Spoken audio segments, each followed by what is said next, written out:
Okay. Now next question. I think you mentioned to me that like it's after you put the right pieces in, you see it take off. Like, what are the right pieces? Yeah, like that. I think building a business is not like a lot of people think building a business is like building a key, right? They're like, if I or like they think there's like a little small hole in the wall, and if they could get this needle through that hole, and that's it, they win. Like, Uh, there's a secret sauce. Like, you do one thing and then everything's gonna work, right? Everything. Yeah, that's not how business is. The best demonstration that I have in business is like it's a snowball, and how well you build that first compactness of snowball. And so as you put it on the mountain and it's rolling down and it's rolling down, you want it to keep building momentum. Like a business has to be so much greater than its founders. And that's just incredible momentum that it's building, right? So um, we've done, and I know this because I've built a business before that still grew incredibly fast. And this one's growing so much better. And it's growing like strongly, not just like it's not like a little bump here or there. It's not like lucky moments. It's really just like building momentum more and more. It really feels like a snowball. So, like the core thing here is like having an incredible vision that you could describe to other people and having the best of best people join you early on. Like this is like the core of business. And it really takes a long time. There is some luck in that too, where you find the right people with the right chemistry that are the right people that want to solve this problem with you, right? So I think that's the core piece that you build, and everything else around that is really just like getting it right with your customers early on, right? Yes, it's very important to get it right with the customer. It's easy to start a vision in your head and keep getting stuck in your head. You know what I'm saying? And try to push that into the market, right?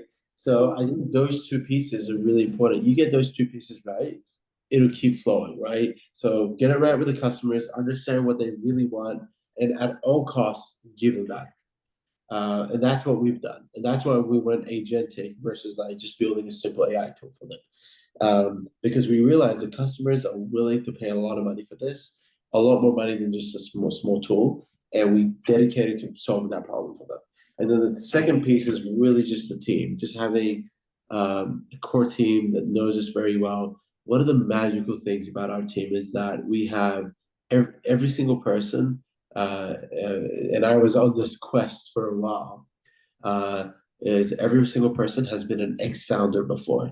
It's very different hiring founders versus hiring executives. And like, I've been on a quest and someone once told me, someone way more successful than me said that, like, some of the best hires are ex entrepreneurs or failed entrepreneurs, right? And so we've done an incredible job at having bringing those people in. Our core team is just incredible. Like I mentioned, Yashar was our CTO. He's been an ex-founder. He's sold his businesses before, and he's so hungry. Like these are all very young people in their 30s, like mid 30s, or early 40s that are doing this. We have David, who had also had his business in this space. As I said, 250,000 work orders that he's done.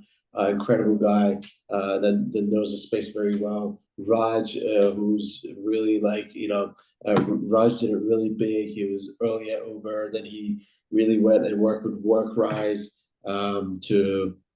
that business ended up becoming a few $1 billion of a business. So incredible talent there. Same thing with Boris, who's doing our marketing, ex-founder, knows his stuff.